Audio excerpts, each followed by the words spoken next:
Hello guys, good morning. Today is Tuesday, February 6, 2024. Hello guys, papakita ko yung mga nire-ready ko na manok. Bali ganito lang ang sistema pagka nagkondisyon kayo ng manok na panlaban. Papakita ko sa inyo tuwing umaga, binibilad, ganon. Ganon guys ang sistema dito. Papakita ko sa inyo guys.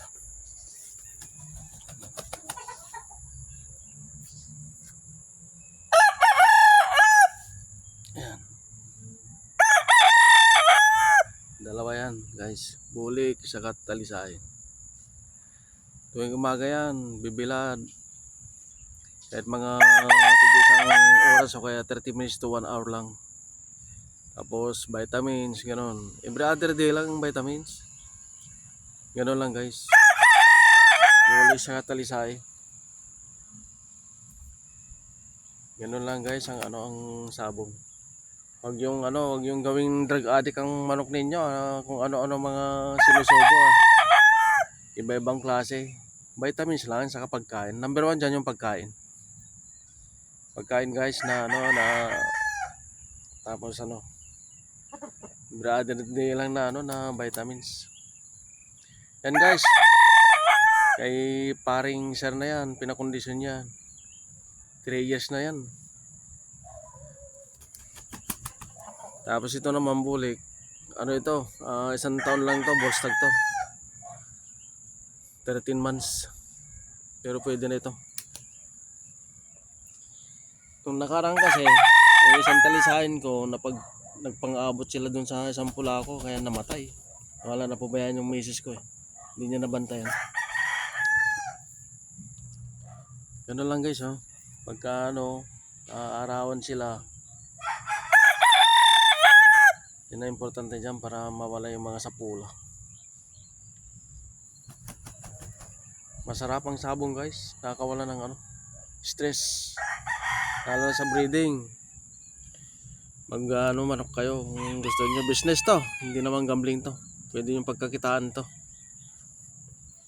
Wag nyo lang gamitin yung pang pamilya, pang tustos, pang araw-araw. Yung mga sobra lang na nasa bulsa natin. Pero kung sa pang pamilya ipustahan nyo, ay talagang wala mangyayari. Ito lang guys ito lang sugaan ko dito, maliit lang to, backyard talaga. Ito lang sugaan ko, maliit.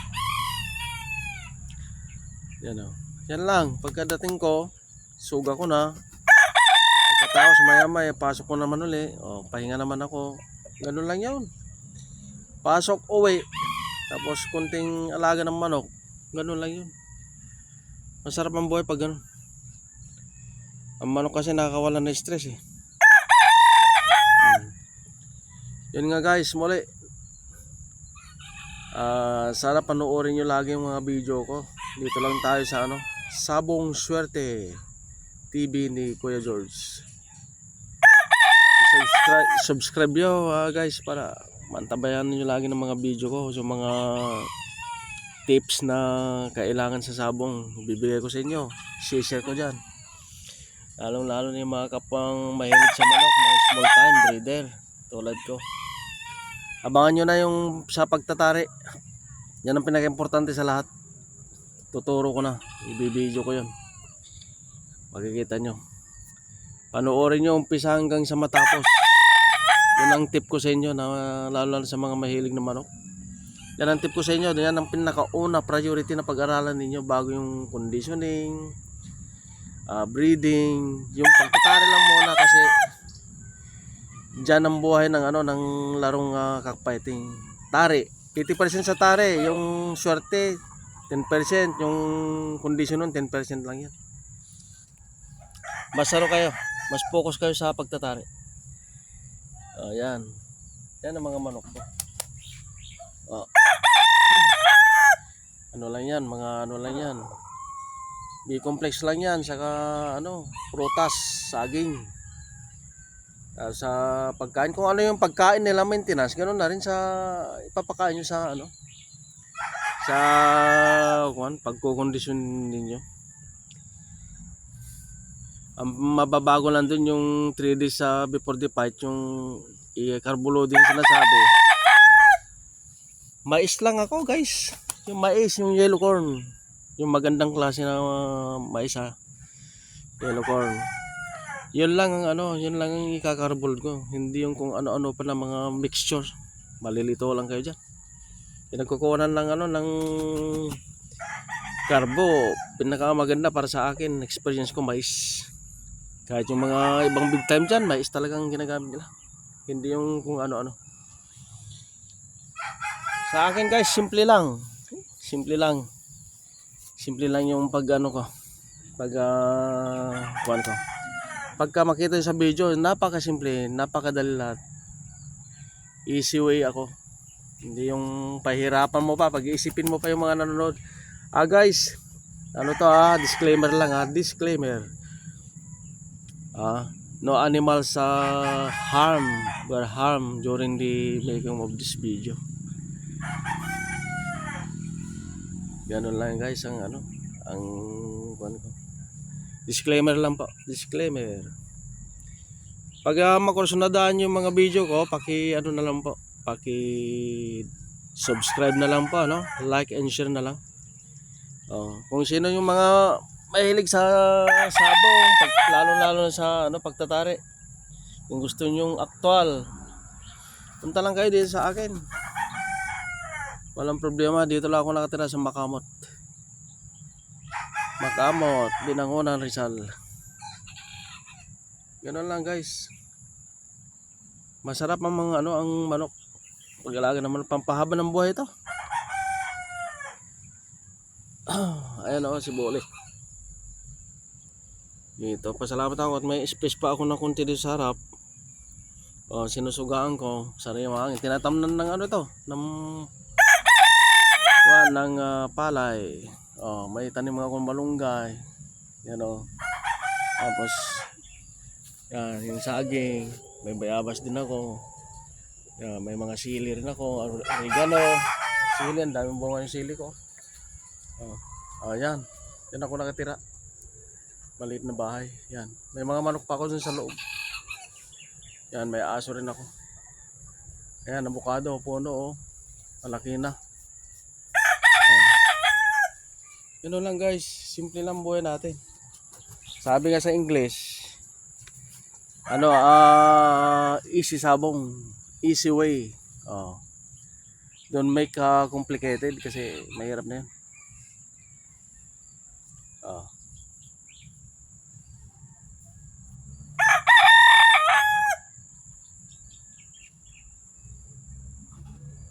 Sabi nga doing everything to win except cheat. Huwag kayo manloko, mamandaya sa sabong at baka dyan pa kayo madadali sa mga tao. Baka dyan kayo mailigpit. Sports lang. Ayan napakasarap. Napakasarap mag-alaga ng manok. Sa akin, nawawala ko ng stress guys. Pagdating sa manok. Sabi ko sa inyo mag-alaga kayo ng manok. Tapos mag-aral kayo magtari. Ibibigay ko sa inyo ang technique ko, mga sikreto. Mga 10 seconds below na pang paste skill. Nakailang paste skill na ako. Maraming beses na. Sa Ilocos, pinakamarami doon. Yung mga veterano nagtatari, hindi ba sila makapaniwala? Pinaikutan ako sa sabungan. Nanonood sila. Para tuloy nabawasan sila ng suki kasi siyempre nagpapatari ako sa kanila noon kaso yun nga, yung manok ko na napakagaling sa bitaw, yung puti medyo tiyayang pa. Tiyaya, iba yung niya, tiyaya. Hindi diretso na gano'n, tiyaya gano'n. Yun nga yung nagtari ng manok ko, hindi naman niya tinanong kung ano laro yung manok ko, saka hindi naman sinabi sa akin na yung paa ng manok mo may diferensya, gagawa natin ng paraan ganito ang gagawin. Wala, basta lang nagtari. Yung pala, hindi naman natin masyadong veterano sa pagtatari. Sabi kong gano'n sa sarili ko kasi bakit hindi niya tinanong yung manok ko kung anong laro, kung taas baba o ano man. Hindi pa yan sinabi na, oh, boss, may diferensya pa ng manok mo. Wala naman sinabi gano'n, basta tari lang. Grabe ang pinakita yung manok ko ng ano, biro mo, inangatan niya, angat, pak, tak, tak, tak, tak, tak, tak. Pagbaba, strap. Tapos ilag, side step, strap ulit, tak, tak, tak. Bakit yung kalaban hindi matutumba? Yung pala, yung mga sugat niya, ano, tusok, tapos palabas, tusok pala, hindi yung tusok na pabaon. Kasi siyempre, tiyaya nga yung manok ko yung paa niya, may diferensya. Kasi kung magaling ka magtatari, alam mo yun, i-adjust mo yun. E di ngayon, siyempre, ang manok naman, ang kalaban mo, gaganti at gaganti. Hindi pwede na hindi gaganti. Gumanti isang oh, wala na. Dapa na yung manok ko, talo na ko. Tinanong ko yung magtatari, bakit ano nangyari? Hindi makapagsalitang maayos. Sabi niya, kasi ganito. Dapat, kung hindi mo rin kayang tarian ng ganun, dapat nagsabi ka ng totoo, sabi ko. Ganun dapat. Tayo, magsabi tayo ng totoo. Pasensya ka na, sir. Hindi ko kayang tarian yung tiyaya ang paa ng manok. Hanap mo dun daw mas mahusay kaysa akin. Ganun dapat tayo. Pagsabi tayo ng totoo at walang mawawala. Matutuwa pa yung tao sa'yo. Kaya ako, i-explain ko lahat yan. Papaliwanag ko lahat yan kung sino man may gusto na magpaturo sa akin. Yun sa trabaho, marami akong niyayayan na kaso nga ng mga busy rin. Mga mahilig din sa mga busy. Siyempre nga naman. Priority pa rin nila yung trabaho nila kasi para sa pamilya nga. Mga busy, wala nang panahon. Sabi nga, pagka may panahon, punta kayo. Yan guys. Dito na naman tayo sa Sabong Swerte TV ni Kuya Diyos sana magustuhan nyo lahat ng video ko. Sana makapulot kayo ng kunting aral, kunting kalaman sa pagsasabong, pagtatari. Bibigay ko lahat yan kasi siyempre dapat na i-share natin yan. Hindi naman natin makukuha pag tayo ay sumalangit na. Kasi siyempre ganun lang talaga. Ibigay mo Alam nyo guys, pagka ako yung nagtari sa bungan, marami akong narinig sa paligid ko sa nakapakiikot na napakasimple lang pala na magtari. Gusto ko rin mag-aral magtari. Yun ang marinig ko. Pero hindi ako umimik kasi sabi nila, hindi tulad dito yung iba na ang dami mga pasikot-sikot na yun pa rin ang mapupuntahan yun. Yung kung yung mga tupi-tupi tapos ganun, hindi. Walang ganun sa akin, napakasimple lang. Sa akin, ayaw kong malito yung manood sa akin. Gusto ko yung matuto ka agad. Kasi mahirap yung umaasa ka sa iba. Kasi pwede kang ilaglag Hindi mo alam, kakilala pala yung kalaban. Wala na. Kaya ina-advise ko, sana lahat na mahilig sa magsabong dapat matuto na magtari para wala tayong sisihin na ibang tao. Sisihin natin sarili natin kasi kung natalo yung manok mo, talagang mas magaling yung nakalaban niya. Kasi ikaw nagtari Ikaw nagtari, wala kang sisihin. Expose lang. Kaya yun nga ang sabi ko sa inyo. Kaya saka naman, pagka tayo nagtatari, huwag tayo masyadong seryoso. Kailangan ngumingiti naman tayo at tumatawa naman tayo kasi pagka seryoso ka, baka mamaya iba na. Hindi mo na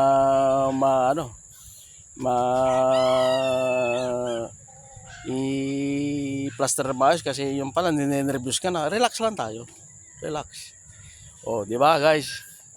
Sabi ko sa inyo, disclaimer lang to walang hayop na nasasaktan o ano man dito sa video na to. Sabi nga no animals were harmed during the making of this video. Tingnan nyo yung mga manok ko guys ganyan lang, mga masisigla yan. Yan, bulik, talisain. Yan. Ito, guys, provide ng saya, Tapos yung pagod mo nawawala. Yun palang ano ang ganito ang mga manok. Kaya pala yung mga ibang big time dyan, mga politiko, humahabang buhay nila, gawa ng masaya sila eh. Inaano ko na rin sarili ko, talagang masaya ako pag ano. Tulad yan, galing ako sa trabaho. Wala yung stress ko, wala yung pagod ko. Nagbike pa ako from Mandaluyong Crossing, Reliance to Binangonan. Tingnan mo naman yun. Yun ang gamit ko lagi, yung ano, yung antique na road bike na 27C. GT yun. Blinag ko rin yun, mapapanood nyo yun. Basta tingnan nyo yun. Maraming benepisyo rin yan na makukuha sa pagbabike. Kaya yun nga. Guys, pag nagusunodaan dyan, ay may nagustuhan yung vlog ko, ano, paki-like, paki-subscribe, share na lang din para malaman din yung mga ibang tao na gustong matutong magtari, gustong malaman yung mga breeding tips, conditioning tips, lahat yan ibibigay ko yan. O, paano yan guys? Good morning, good morning, good morning. Shout out pala sa kaibigan ko na magaling magaling maglinis. Janitorial, si Anthony Longhino. Yan ang pinaka masipag na kilala ko na janitorial. Kung gusto nyo magpa-extra, linis sa bahay ninyo, sa bakuran, sa CR, specialty niyo sa CR. Papuputiin niya yung bowl na medyo may mancha na. Oh, Anthony, i-refer kita sa mga kakilala ko ganun din. Good morning sa sa boss ko, company president. Sa trabaho ko 'yan. Attorney Soriano, napakagaling na abogado yan. Napakahusay na abogado yan. Napakabait pa. Napakahusay pa na abogado. Maraming kliyente yan. Naging kliyente pa niya yung yung former governor namin si Roquito Ablan Jr. Lawag City, Ilocos Norte. Ayan, galing yan. Siya. Ay bossing, attorney, good morning. Mag-ingat ka lagi attorney, mag-ingat ka lagi dyan. Good morning na. Edgar, si Ramon Hababag, ingat ka rin sa pag-drive sa Abansa. Galingan mo mag-drive kasi maraming motorista na alam mo na, mahilig sila mag-cut. Ako, maraming motor, mga sasakyan kinakat ako. Nagtitimpi na lang ako kasi kailangan maging alerto ka sa kalsada. Kung isang alerto, kung halimbawa alerto ka sa isang beses lang, gawin mo ng 10 times na alerto kasi mahirap. Ganoon lang guys. Ito na yan. Ito na Talisayin. Bulik. Okay. Okay guys, bye-bye. Muli, dito tayo sa Sabong Swerte TV ni Kuya Diyos. Sana nagustuhan niyo yung video ko. Bye-bye na, God bless. Mabuhay tayo at swertehin tayo lahat. Bye-bye.